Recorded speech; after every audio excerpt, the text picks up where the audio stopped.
Magandang araw sa inyong lahat at ito ang aming maikling kwentong pinamagatang ang magkaibigang sina Kangaroo, Tiger at Panda.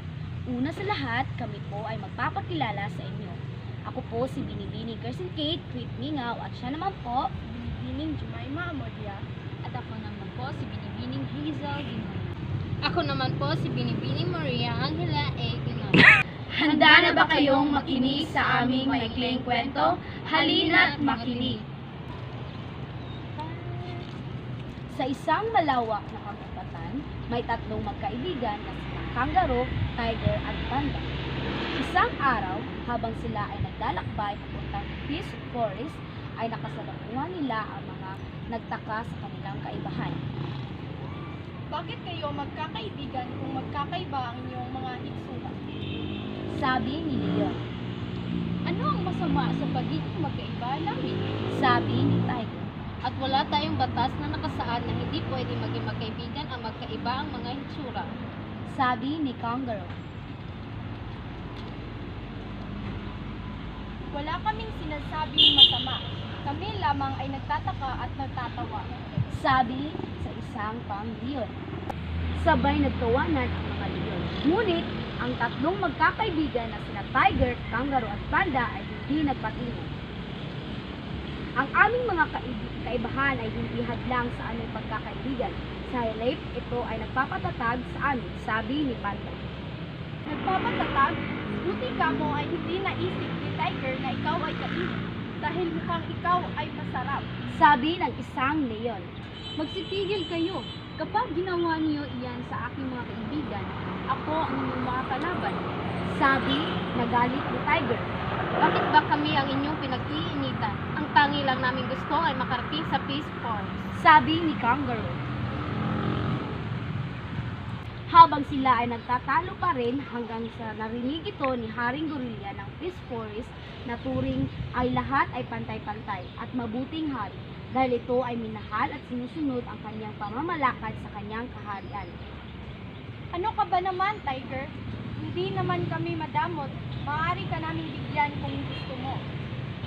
Sabi ng isang leon. Hindi ko pinagkalulo ang aking mga kaibigan dahil naging totoo sila sa akin. Galit ng sabi ni Tiger. Magsitigil kayo. Bakit ba kayo ay nagkakagulo? Saad ng hari. Nagtataka ang mga magkaibigan Kangaroo, Tiger at Panda. Agad nila itong tinanong. Patawad, ngunit hindi namin kilala ang aming mga kaibigan dahil kami ay bago pa lamang dito sa kagubatan, sabi ni Panda. Maaari ba namin kayo ay makilala? Sabi ni Kangaroo. Hindi niyo ba siya kilala? Siya ang hari ng Peace Forest, ang tinitingala ng lahat. Payabang na sabi ni Leon. Patawad sa karasan na nangyari dito. Ang tanging lang namin gusto ay makapunta sa inyong kaharian. Sabi ni Tiger. Kami ay hinaras at nilait ang aming hitsura at pagkakaibigan namin. Sabi ni Kangaroo. Ito ba ay totoo, Leon? Tanong ni Haring Gorilla. Ikaw ay magsabi ng totoo. Alam mo ang kaparusahan ng pagsisinungaling. Dagdag ng hari. Patawad mo sa aming nagawa. Totoo ang kanilang sinasabi. Malungkot na saad ni Leon. Huwag ka sa akin humingi ng tawad dahil hindi ako ang iyong hinaras at nilait. Galit na sabi ni Gorilla. Patawad sa aming nagawa. Nangangako kami na hindi na ito mangyayari pa. Sabi sa Leon. Agad namang itong pinatawad ng magkakaibigang Kangaroo, Panda at Tiger. Mga leon, kayo ay makinig at ilagay niyo sa inyong kaiisipan na ang pagiging magkaibigan ay hindi basihan sa pagkakaiba ng hitsura, bagkus ito ay dapat ipagmalaki at palaga. Dapat nakapaloob dito ang respeto, tiwala at higit sa lahat ang pagmamahal na hindi kayang sirain ng sinuman. Sabi ni Haring Gorilla.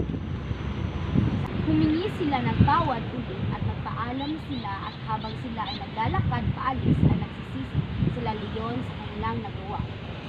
Kinabukasan ay niyaya ni Haring Gorilla ang mga tatlong magkakaibigan na sina Kangaroo, Tiger at Panda. Halika kayo at tumuloy kayo sa aking kaharian.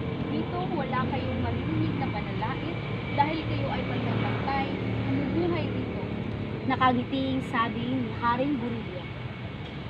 Maraming salamat sa inyong kahintulot na kami ay tumuloy sa inyong kaharian. Sabi ni Tiger. Walang anuman, ang tangi ko lang hangarin ay mabuhay kayong payapa at walang kaguluhan. Sabi ni Haring Gorilla. Doon ay ang tatlong magkakaibigan na sina Kangaroo, Tiger at Panda na naninirahang payapa at masaya sa kaharian ng East Forest. Ang kwentong ito ay nagtuturo ng pagpapahalaga sa pagkakaibigan at pagtanggap sa ating mga kaibahan. Pinapakita nito ang respeto, pagtitiwala at pagmamahal ay mahalaga sa anumang relasyon. Sa kabutihan at pagpapatawad, nagiging mas matatag ang ating mga ugnayan. At yun lamang po ang aming maikling kwento. Maraming salamat.